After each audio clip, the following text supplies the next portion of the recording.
Hello and welcome everybody who has just joined us from our waiting room. Sorry for the slight delay, but we will get right to it here. I am your host, Ian Shanahan from Green Teacher. I am going to share my screen to just tell you a few things about Green Teacher and about what you can expect from the program tonight. In the meantime, please let us know where you are joining us from. We always start with the same question, but it never gets old. It's a fun question. Where are you joining us from?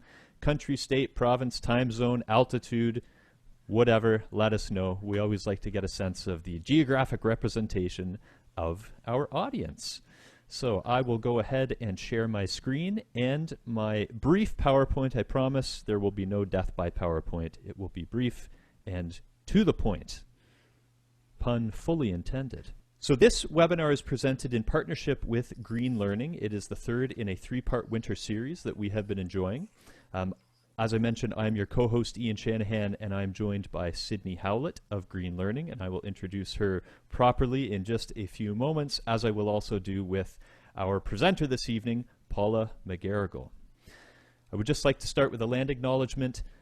Our office is located on the traditional territory of the Anishinaabeg, Huron-Wendat, Haudenosaunee, and Mississauga peoples. This territory is covered by the Williams Treaty. That's the Green Teacher main office, I should mention.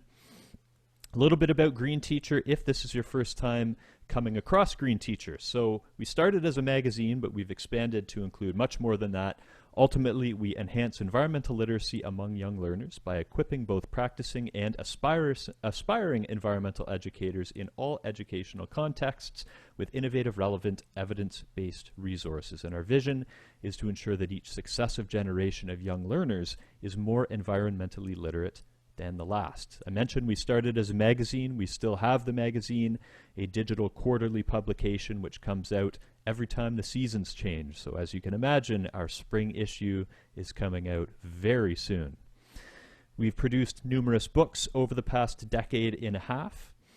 The two most recent ones are Teaching Kids About Climate Change and Teaching Teens About Climate Change. These are practical workbooks for educators with ready-to-use lessons.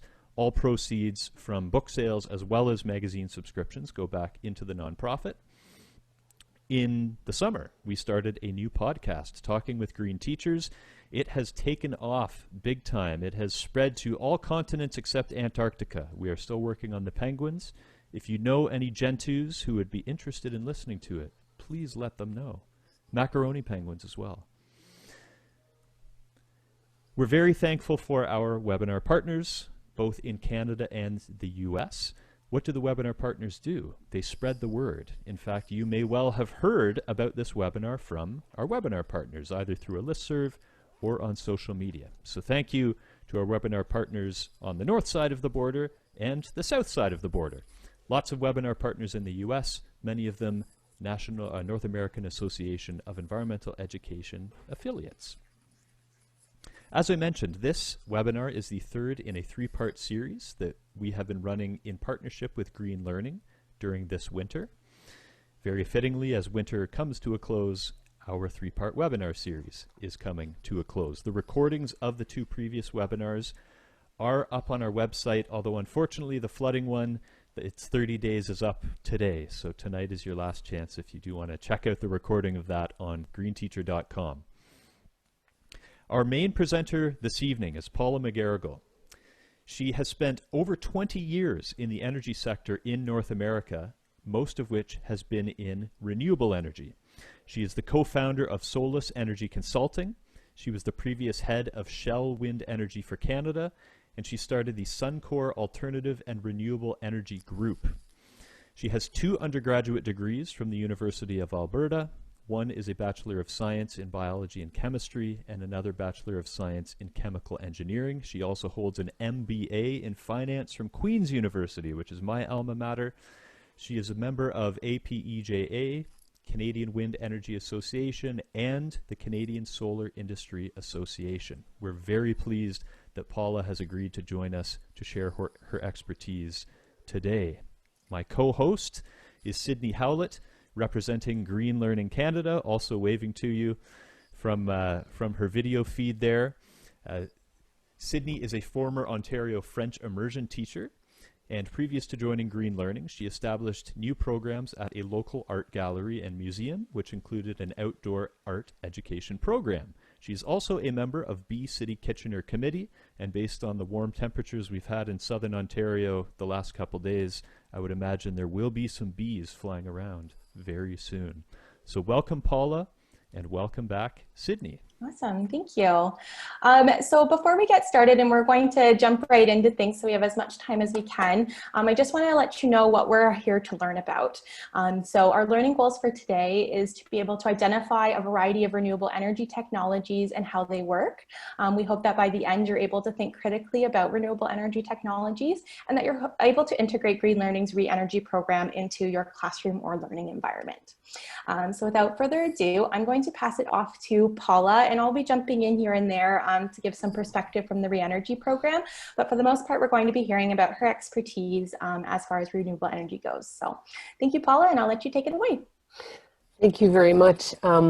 It's always awkward for everybody, I think, talking to a screen, and so I'm used to like Zoom heads every day, but this is even just sort of one step away where I don't actually see everybody's Zoom head.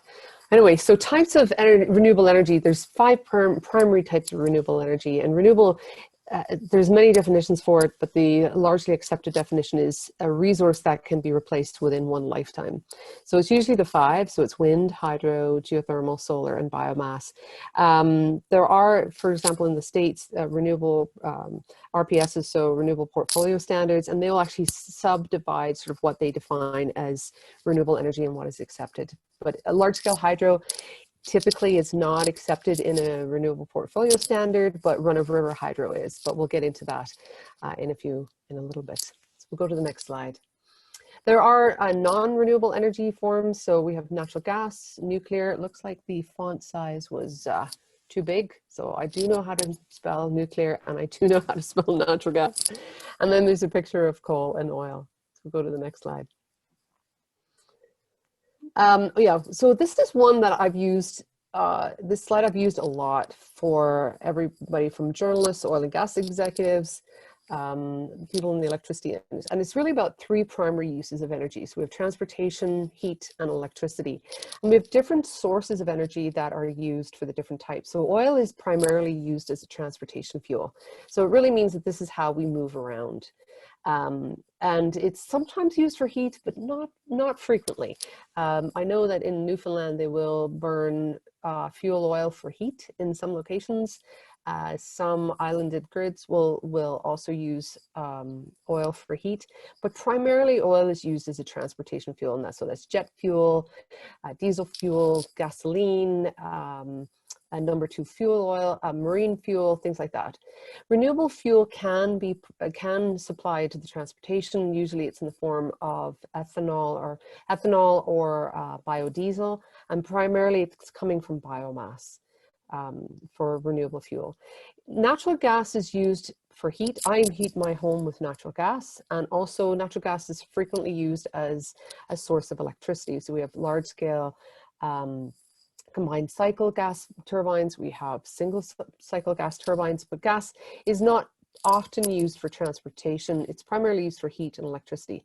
Now, renewable energy from those 5 are typically for electricity. Now, we do have some for heat, so solar can be used for heat, geothermal can be used for heat, biomass can be used for heat, a nice log fire, for example, and then coal is typically used for electricity. So a lot of people sort of think that there's this massive fight out there between the oil and gas industry and the renewable sector, but there isn't actually, because we actually go to different products. So oil industry is really primarily using providing transportation fuel. Renewable energy, such as the big 5, are primarily providing electricity. The only thing that connects those 2 is energy storage. Sorry, we're back now. I lost my screen.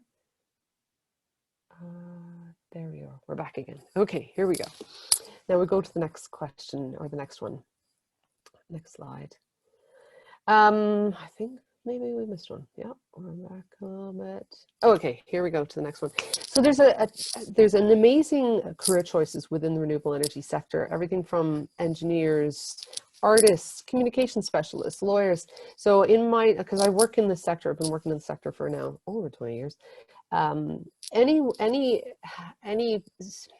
job that you see out there is actually in the renewable energy sector. It's just working on a different technology, different content, etc. So I work frequently with a lot of engineers, electrical engineers, mechanical. I work with some geotechnical specialists, construction specialists, project managers, etc. Electricians are in high demand, civil works folks, etc. So the huge amounts of jobs that are in this sector, and this sector is growing. We'll go to the next slide. Okay, so we're first starting off with solar energy, and we're going to talk about solar PV, which is photovoltaic, which means you take the sun and you put it on a solar PV module, and that creates electricity. It's fairly simple. It's a little more complex than that, but we'll go into it. So you take one solar cell, which is grown with silicon, you put the solar cells together, and typically it's 72 solar cells. Some modules have 144, and that's a solar module. And then multiple modules together form a panel. I know a lot of people talk about a solar panel, but they're actually called modules. We call them mods when we're in the industry. And then you put a bunch of those together, and that's a solar array. That one is actually bi-directional solar tracker, so that one will actually, you know, go like the sunflower, where it'll go with the sun. But that's just the terminology. So if you hear about a solar module, that's one of those what people maybe call a panel. Typically 1 meter by 2 meters, so that's 3 feet by 6 feet approximately. We'll go to the next slide. In terms of solar resource, I have a comment here that Alberta has an amazing solar resource. The US in general has an amazing solar resource. Saskatchewan and Alberta is probably some of the top in Canada. The resource in Alberta, for example, is as good as Miami, Florida. It's as good as Rio de Janeiro. Ontario has some spots that are really quite good solar resource. California, Arizona. There's some tremendous maps out there. You can have a look. And also, if you go into Google, you can actually do an assessment of your own house to see whether or not you can, how many solar modules you can put on your house and the economics of that. And they have that available for most cities in Canada. Oh, sorry, not in Canada, in the US. Canada doesn't have anything similar to that. I am working with the city of Calgary, and we're trying to generate one of those for the city of Calgary. So we'll go to the next slide. So solar energy, we talked a little bit about it already. So it converts the energy from the sun. Solar thermal is really about using the heat from the sun, and you can use those to heat the hot water or preheat hot water. But solar PV is really about creating a DC current. Then you use that electricity, you invert that over to AC, you use it in your own home. I have a 3 kilowatt system on my house, so I actually have 12 modules. 8 of them are facing south, 2 of them facing east, and 2 of them facing west. And that power goes into my home first, and then any excess is sold back onto the grid. So we'll go to the next one. So solar modules have the photovoltaic effect. This is covered in a lot of the high school program, and I think even grade 5. So you'll have, I won't get into it because we've got a lot more to go to, but you will have the slide and you can come back to that. So we'll go to the next slide. This was the largest PV system in Western Canada, and it was in Brooks, Alberta, just east of Calgary.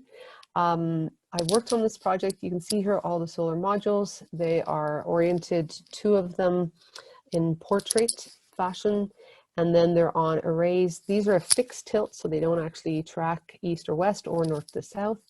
And they have a whole pile of different, they have piles, what's called piles, and they're screw piled into the ground. And this is just off the Trans-Canada Highway, just east of Calgary. And you can drive by. Yeah, and it was actually on an old facility for doing car maintenance, and they converted this into this one. Okay, we'll go to the next slide. So pros and cons for solar. There's a huge solar resource. Obviously it's in the day and mostly in the summer. Sorry to say the absolute blinding obvious, but sometimes I have to say that. It's got a very low environmental impact. It's quiet. There's no GHG emissions during production. The water usage, some people use water to wash off the modules, but I've only found people have done that in dusty conditions. We did one project in Arizona at a copper mine, and there we had to wash off just because the copper would collect over top. There's no air quality emissions during operations. It's very easy to predict the production levels. There's a lot of tools out there that are free. PV Watts is one of them, put together by the National Renewable Energy Lab. And you can go and have your students figure out what production levels. It's very easy to install in urban environments. It's great for roofs. The cons is that cloud cover can affect it. Snow cover can affect it. Obviously in the night, it can affect it. These are all predictable. We're able to predict exactly what the production will be over time period. We already account for cloud cover and snow cover and soiling in the production estimates. And just again, the blinding obvious, energy generation can only occur during the day. Now, some are so sensitive that they get a little bit at night, but we're not banking on that. So we'll go to the next slide. Awesome. So now I'm just going to talk a little bit about how you can bring this information and learning about solar energy into your classrooms. So I'm just going to head over here to our ReEnergy website. So this is re-energy.ca, and these links will all be provided following the webinar. This is our basically GreenLearning suite of renewable energy resources. And the solar section is really important because we've been working with solar ovens for a number of years. So as you can see here, we have a showcase of over a decade's worth of student work of students building solar ovens. We do also have backgrounders. So if you're worried about introducing this topic to your students, I know Paula talks about it on a really high level because we're all adults, but if you need to break it down, we have backgrounders here that are actually student friendly. So you can read those yourselves or pass them along to your students for that background information. We also have all types of activities that you can do with solar, electricity and heat. There is one example I would like to showcase, and my internet's being a little bit slow, so I apologize, of a teacher in Alberta who's actually gone a little bit further with their solar study. So this is a project-based learning model where they're actually studying to go to Mars. And how he's incorporated renewable energy into that space exploration is that they don't want to have to bring a ton of batteries with them to Mars in order to heat their water.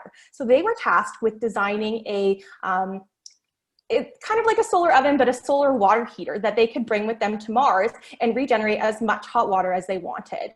So that's just one example of how you can adapt this in your classroom, make it really easy learning. And you can also see, I wanted to highlight this particular example because they are not doing it during the summertime. So a lot of times I hear, well, you know, students aren't here in the summertime. How are we going to get the most sunlight? You can do it in the springtime. You can also do it in winter if you wanted to do it with lights inside, or you can do this as an experiment where you're comparing with students, you know, what is it possible to make in the winter using what solar heat is coming down versus what we can do in the spring, for example, in May or June. So I won't spend too long on the solar oven challenge, but I definitely recommend you check it out. And I'll be doing this as we go through each type of renewable energy technology, making links of how you can bring it into your classroom. So I'll pass it back over to Paula now. Thank you. So hydropower is probably one of the most plentiful, probably after sun, resources. So there's a huge amount of hydropower in Canada. I think it's about 64% of our electricity comes from hydropower. So we'll go to this. This picture is actually of what's called capacitance or damming. So they've obviously done a massive pond behind, and they're holding that water and then using the potential energy as the water flows down. So we'll go to the next slide. So large-scale hydropower, Quebec Hydros and BC Hydro and Manitoba Hydro are three of the largest hydropower players in North America. The single largest hydropower facility is in Labrador, actually, and it's like 4,500 megawatts. It's absolutely massive. I went to visit it. It's absolutely stunning. So this uses the dam control to flow the water, and there's a huge high reservoir at the top, and then there's the water flows down, pushes a turbine, and that generates electricity. Run River is different, and this one is, it takes a slipstream of the water, and it is now same thing, potential energy. There's no reservoirs or limited reservoir that's used to store the water. And then there's less hydropower produced. I went to see a fantastic one in Seashell, BC, and they have a slipstream. This one is more fish friendly than the large scale hydropower because the fish are able to continue like salmon spawning, go up the river in order to be able to spawn, and it has much lower impact. But there's a fantastic one in Seashell, British Columbia, Run of River. There's a lot in BC. There's not as much in Alberta or the prairies because obviously not as much water. We'll go to the next slide. I think I've already talked about this. So the water comes through the penstock, which is this, I don't know if you can, maybe you can point to it there. There we go, thank you. And then goes through a turbine. So most electricity is generated, except for PV, by actually turning a rotor, and then that creates electricity, and electricity is then delivered onto the transmission lines or the distribution lines. So we'll go on to the next slide. Hydropower in Alberta. I'm sorry, this being Alberta centric. I know that there's a lot of people from all of North America over here. So Alberta actually doesn't have a huge amount of hydropower. We've got about 600 megawatts or so. However, most hydropower facilities have been around for a very long time, and Ontario, Washington State has a huge amount of hydropower, and so, same with BC. So we'll go to the next slide. So pros and cons, large-scale hydropower and run-of-river is, they're both considered renewable sources. They are both low emissions. I know that large-scale hydropower, if it is damming an area that had biomass at the bottom of it, that starts to degrade over time, and you get some methane bubbles. And sometimes you see these beautiful pictures of quote unquote lakes, and they have these little bubbles coming up from the bottom, and those are actually little methane bubbles. So there is a little bit of emissions, but not very much. Hydropower is dispatchable, means that when I create a set point to say I want this amount of power, I can get that power, whereas run of the river is going to flow based on the production levels of the actual river. And we tend to have a lot of production during what's called freshet, and that's usually when the ice is melting, and we get a lot more power during that time, so usually in the springtime. So run of the river is, I can't control it as much, but I take it as it comes. Large-scale hydropower is expensive. Site C is one of the most recent hydropower facilities in Canada. It takes a long time. Typically, there's cost overages, very high upfront capital cost. The greenhouse gas emissions also just associated with the amount of concrete that's involved in building the dam associated. So we'll go to the next slide. There we go. Okay, so we do have a hydroelectric generator model within our suite, and I'm actually just going to showcase for you what our construction plans look like and what you can expect. And I've chosen one of the more complicated ones so that you know that all the rest are much simpler than this. So as you can see, we give a brief overview of what is a hydroelectric generator and how it works so that students have that base knowledge. We give you also safety precautions, all the tools and materials that you need, including printables. So everything you need is all in one document. Then we give you step-by-step instructions plus photos on how to actually go about building this. All of our models, with the exception of the hydroelectric generator, also has a video that goes along with it. So if your students maybe aren't great with reading instructions and following photos, they can follow along with the video as well. And then within each of these documents, there's also some additional questions that you can be asking, some tips for students on how to make things work and troubleshoot their model if it's not working. So lots of great resources within there as well. So I encourage you, even if you do check out the video, to also download this resource and give that to your students for their own knowledge. And we'll head back on over to biomass. Biomass. I love biomass because it's complicated, it's interesting, it's all around us.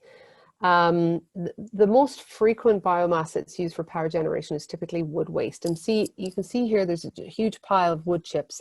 And this usually comes as either sort of like waste from the forestry process or the pulp and paper process. And this is truly waste. Either it might go into MDF, maybe some of the stuff doesn't go into MDF production in making your baseboards and all the rest of that. And so this is truly now, what do we do with this leftover wood waste? You can't stockpile it. You can't burn it. There have some things called beehive burners that have huge amounts of emissions. If you stockpile it, the problem is it will spontaneously combust, so not so good. So you can't landfill it. So you need to do something with it. And so biomass production into power, I think, is an incredible part of the ecosystem around the forestry industry. So we'll go to the next slide here. So biomass is really about using organic material, and you can use garbage, wood, crops, landfill gas, animal waste, all of that. They're all considered biomass. And then the products that you can get out of it: heat, biofuels, biogas, and power. So it's tremendous. If you go to the next slide, I think I have some chemistry stuff in there. No, I don't. I've just got the plain one. So the simplest way for using biomass is combustion a special word for just burning it. So this is just a picture of some wood pellets. So they're taking wood waste, pelletizing it, and then in actually Eastern Canada, a lot of folks will use wood pellets in order to heat their homes. But there's 6 biomass conversion processes. So combustion is just burning, fermentation, which is just you put bugs in it and it, well, it'll ferment over time, create some ethanol, transesterification, anaerobic digestion, which is sometimes quite, it's quite frequent in the UK with regard to chicken manure, other kinds of manures, anaerobic digestion. There are some anaerobic digesters in Alberta with regard to cow waste, gasification, which is typically in a low oxygen environment, and then pyrolysis. So there's 6 different types of conversion processes. I'm a chemical engineer, so I like it. And there's all sorts of different feedstock and all sorts of different products. So it gets pretty complicated fairly quickly. Obviously, all of the energy comes from the sun originally and goes through the photosynthesis part, and then you have biomass, which is fantastic. There's a tremendous project in Edmonton called Enerchem, and Enerchem takes municipal solid waste and it actually makes it into ethanol. So there's some fantastic technologies out there, very interesting for how to use biomass. We'll go to the next slide. In Alberta, yeah, obviously a log fire is biomass in action. So we've used biomass in Alberta for many years just from a heat production. Calgary, I don't know if anybody's familiar with Calgary, but we actually used to create steam power right downtown. Wouldn't do it now, but Peter Prince was the guy. We have 9 biomass facilities. They are all wood waste and creating power from biomass. So we'll go to the next slide. Pros and cons. So this is considered carbon neutral. And some people say, what? What do you mean? If you look at the whole life cycle associated with it, it's carbon neutral because you can then grow the crops again or grow the trees again. So it's considered to be carbon neutral. Many places in Canada have wide availability of biomass, crops, landfill gas, forestry, etc. It's not location specific, but any technology you are implementing obviously is based on the biomass that is available at that time. So the cons are you do have some air quality emissions that come from combustion of biomass. It does use water to generate power. They tend to be on a smaller scale because a lot of the economics are all based on how far out you need to truck the materials in, and it's usually about 250 kilometers. Don't know what that is in miles. Divide by 1.6, I think it is. So they tend to be smaller, so they tend to be, you know, maybe 25 megawatts for a size for a biomass facility, and not to be much bigger than that, because otherwise you're now hauling all this stuff from too far away. So it's usually about 250 kilometers in radius and done for about 25 megawatts. So we'll go to the next slide, and I think that's over to you, Sidney. Yes, it is. Awesome. So again, we do have a biogas generator construction plan, but instead of showing you the resources that we have for the biogas generator, I'm going to show you one way that you can use it in your classroom without actually physically having to be hands-on. So especially with the pandemic ongoing, there's a lot of concerns about students physically building materials, sharing materials. So I wanted to show you one way that we've been working around that. And that's with the use of Tinkercad. And if you've never heard of Tinkercad, it's a 3D design software that's completely free and very student friendly. So here I have just a showcase of what a student has made as a biogas generator. And once they make their model, students can then orally explain how that might work.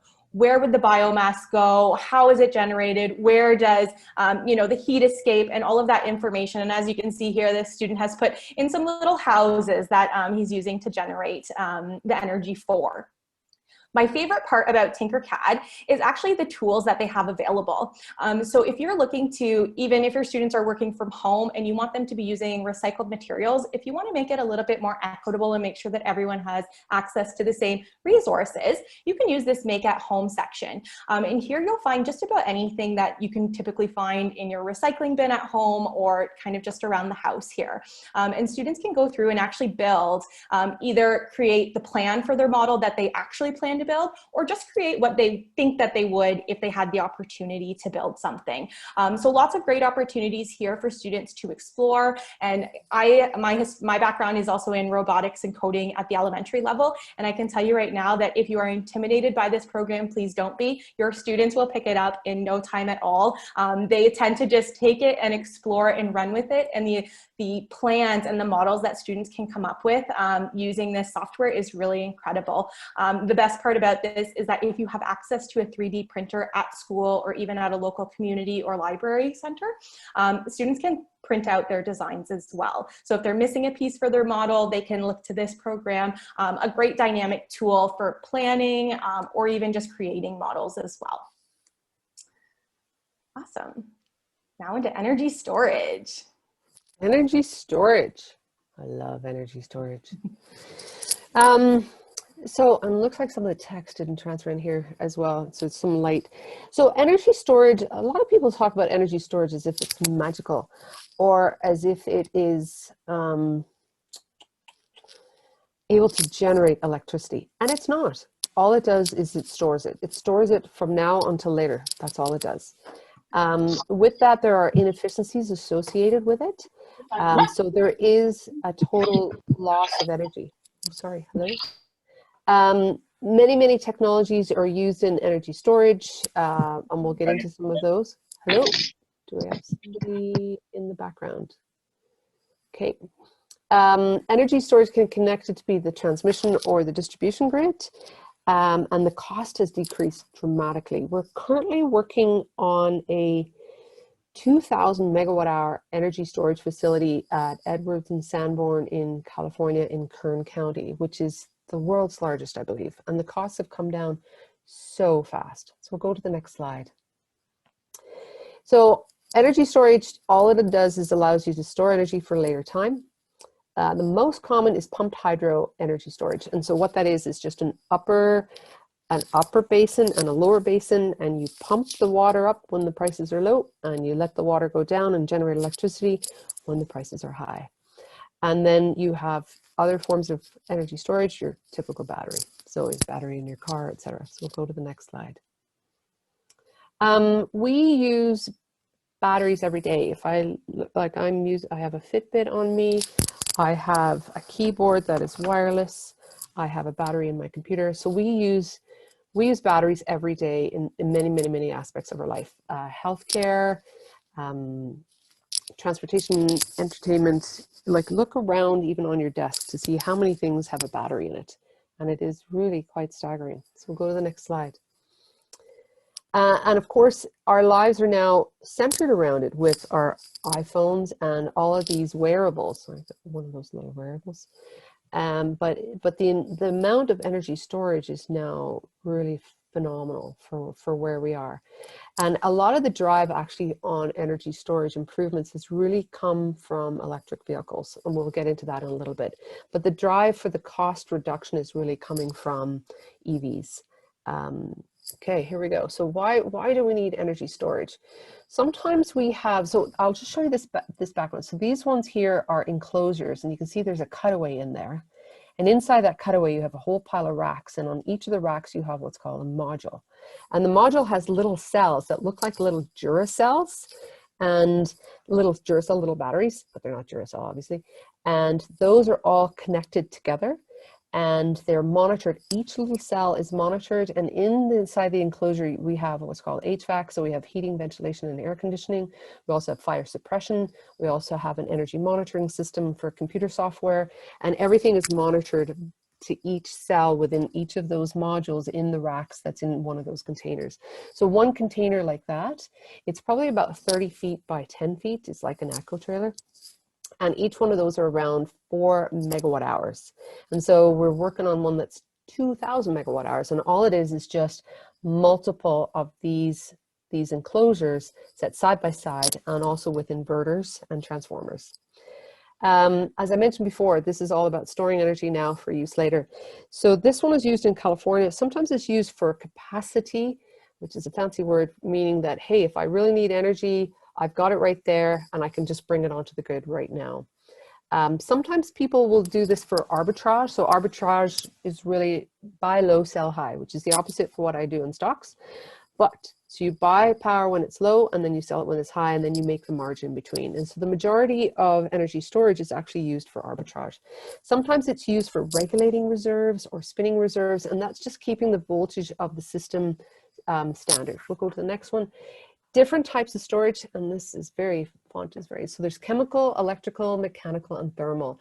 What most of us think of for energy storage is really chemical. So lithium ion, for example, is a chemical battery.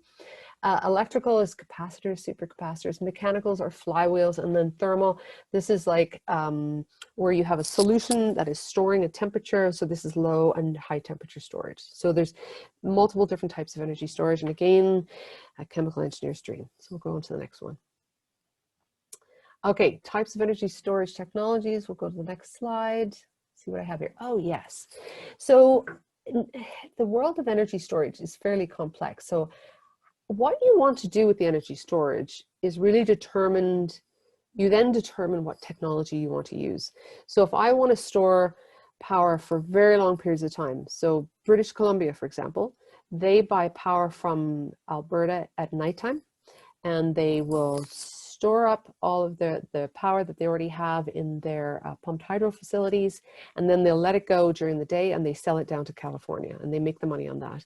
But they need to be able to store the power for up to 12 hours. And so pumped hydro is the best one for that. They also, there are two applications in North America for compressed air energy storage. One is in Ontario and one is in Alabama. And they tend to be much larger facilities. Energy batteries and power batteries tend to be separated by if it's less than 1 hour or more than 1 hour. And again, it all depends on what you're trying to do with the energy storage. Flywheels, the duration is really 1 to 15 minutes. They're actually flywheels that are in a commercial operation in Ontario. And then supercapacitors tend to be less than 1 minute. I've got them color coded by if they're chemical, electrical, or mechanical. So you can have a look there. I know it's a little complex, but energy storage is, but it's a lot of fun. Okay, over to you, Sidney. I think you're talking about flywheels. Yes, thank you. So energy storage might be complicated, but we can definitely break it down for students so it's tangible for them. So we actually have two models within our energy storage module. So the first is the flywheel, and the second is the penny battery model. And for this, I actually want to show you our entire suite for energy storage. So here we have all kinds of videos, and this one is specific for the penny battery, but we do have the equivalent for the flywheel model as well. So here you'll see we have a number of different backgrounders on all of those different types of energy storage that Paula mentioned. We have a number of learning activities, and these are great just pull-out activities or inquiry-based activities. So if you're looking for something to really dive into with your students, I would suggest one of our Take Action activities, which are inquiry-based. If you're looking for something small, these learning activities are fantastic. So for example, I'm just going to show you one. So this is the energy storage match handout. So you can drop this in your student's Dropbox, a Google Classroom file, print it out for them. There's so many applications for this, and we do provide all the answers as well. So if you're looking for a quick way to assess student learning, we have all of that involved in the module. So you're welcome to have a look through here. Again, the construction plans are all available on our website as well. One activity I would really recommend that students love is exploring what different types of materials they can use to make a battery. So I think we've all kind of heard of the potato or the carrot, but looking and researching what different types of food or materials can be used for that is really an exciting way for students to learn about energy and energy storage. So I would highly recommend that. We also do have a lot of resources here for teachers. So if you are new to renewable energy technology and what we're saying is, wow, there's so much information to learn, or you want to learn more, I highly recommend you check out our teacher guide, easy glossaries. We also have guides throughout on just general renewable energy as well, if you're looking for a more general look at things. And back over to you for wind. Okay, wind. So wind is probably the #1 of the newer renewable energy. I started wind about 20 years ago. It was relatively new. So people in the wind industry have been around 25. We have a guy on our team who's 35 years in wind energy, and he started off in California. He's still there. And but so wind is quite common, particularly Europe and North America, worldwide. So we'll go on to the next slide here. So this is kinetic energy, and so it's wind blows, the turbine rotates and creates electrical energy. That's the simple version. So we'll go on to the next one. Oh, that didn't go. So there are many, many wind maps in North America, and it's easy to find wind maps for wherever you are. And you'll see that there's some areas with lower wind resource and some with higher wind resource. In general, the Midwest and the plains for Canada is really, really quite high resource. British Columbia and the West Coast tends to be a bit more complex terrain, so it's not as high a wind resource. Coastal areas have very high wind resources. Newfoundland, a lot of times, when you look at the history of towns and what they're called, some places are called, like in Newfoundland, there's a place called Blow Me Down. That place has got very high wind resource. Newfoundland actually has extremely high wind resource. East coast of US. Right now, there's a lot of focus on offshore wind because the wind resource is actually even higher because it actually picks up speed across the ocean. There's nothing to slow it down. There's no surface roughness or surface complexity. So we'll go to the next slide. In Alberta, the largest wind farm is 300 megawatts. It's owned by EDF. EDF is one of the largest players in the renewable energy sector worldwide. Other ones are EDF or EDP, which is Electricité de Portugal. EDF is Electricité de France. Enel is another one, and that is the Italian utility, Engie. Ørsted. There are so many names that in North America we don't hear of if we're in the oil and gas industry, but in the electricity industry, there's a lot. The largest actually wind farm in North America, I believe, is about 1,500 megawatts. And it's tough to sort of remember which ones they are. But one of the ones I worked on was 1,100, which was called the Alto Wind Farm in Tehachapi, California. There's also a lot of large ones in Texas. Texas, I believe, is #1 in the US for wind power generation, which is amazing. I've done some projects down there. Pros and cons of wind.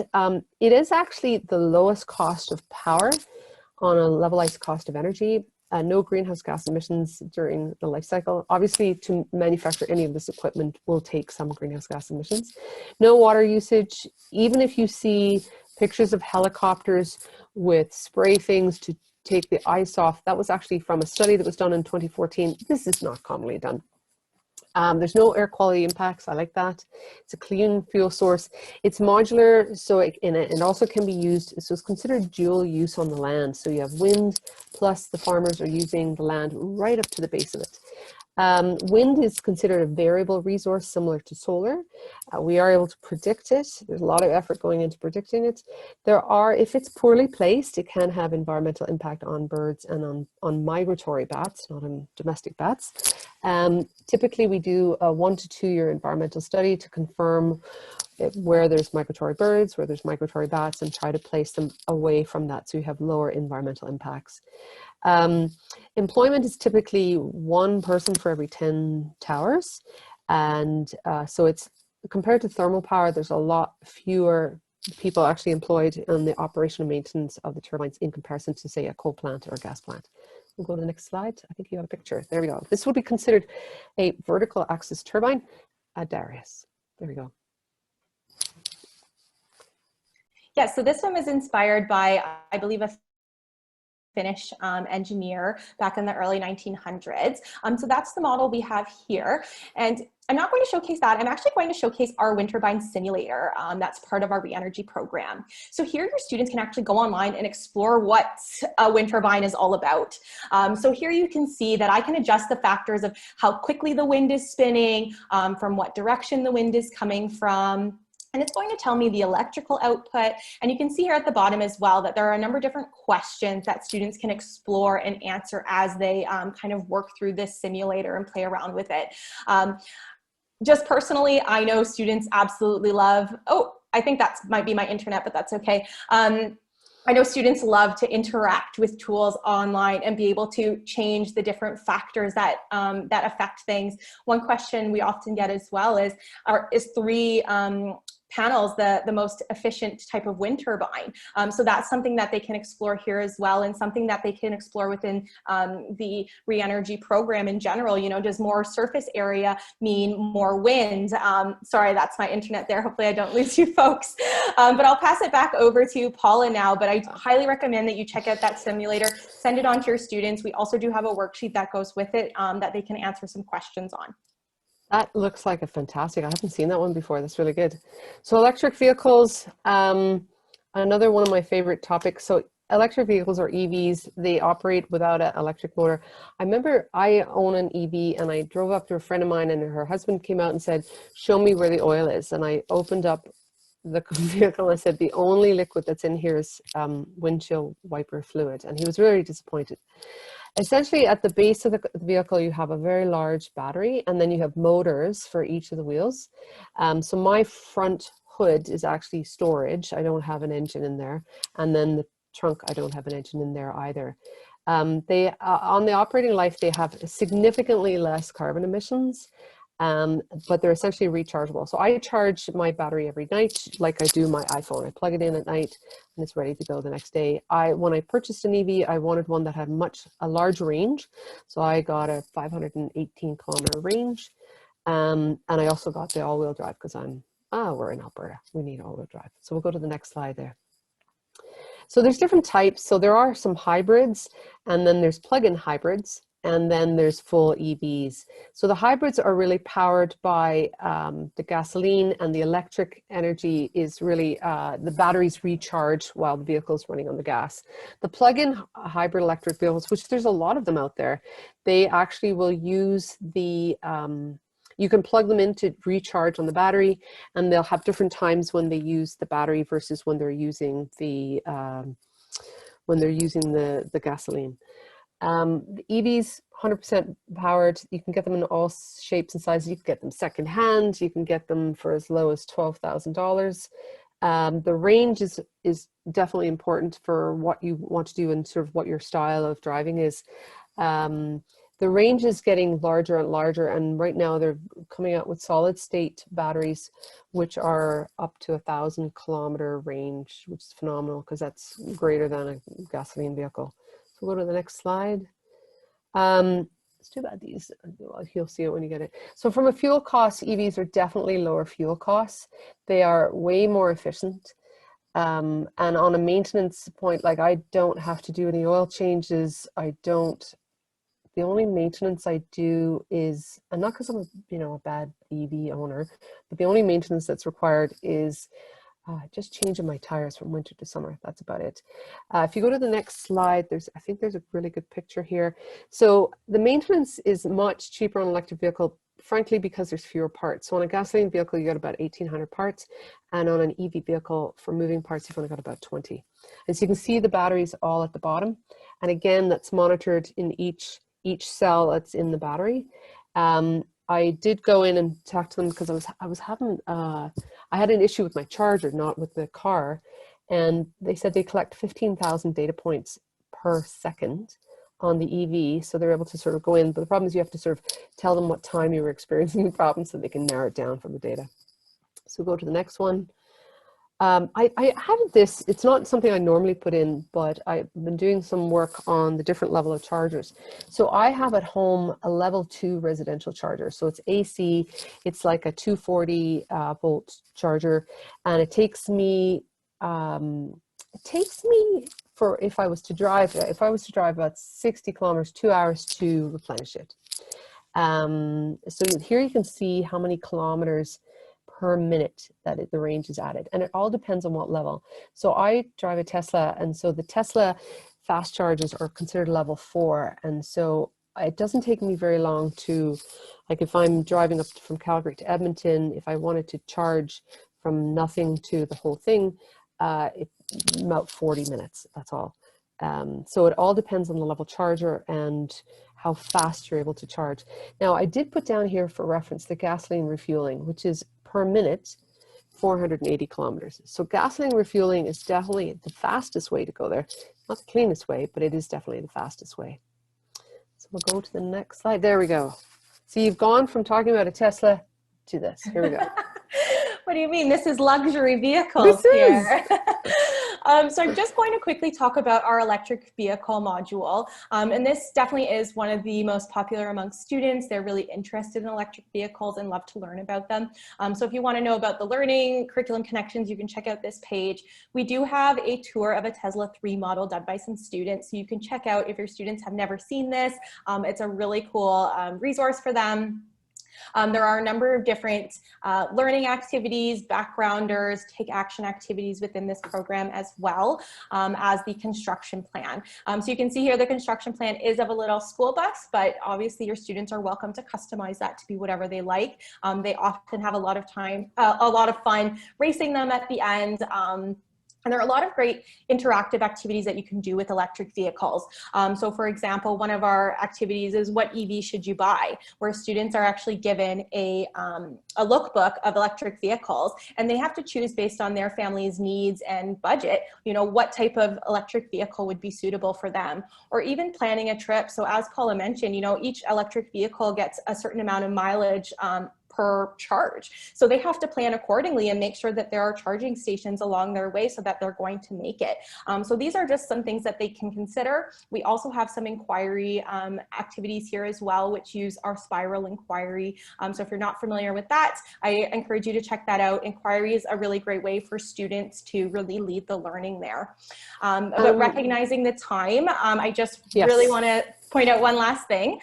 So if you are interested in getting into renewable energy technology with your students in any of these different modules, I recommend that you register for our ReEnergy Challenge. So this is all of the resources that you see here today are completely free from GreenLearning, and they were developed in conjunction with PEAL, People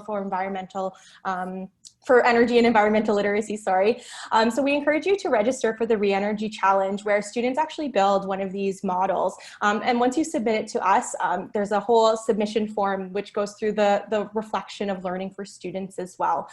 You also get some more challenge information and additional resources, and access to experienced teachers like myself who have been in the classroom and done these types of activities with students to support you and help you through getting the challenge done and getting that learning out to your students. So with that being said, oh, we do have one more, geothermal power. I guess you want geothermal. You know what? I don't think we have time. So the slides are there. Help yourselves. Geothermal, not that common in Canada, but some pretty fun stuff. I went to visit a facility in Hawaii, which is no longer operational because the volcano erupted.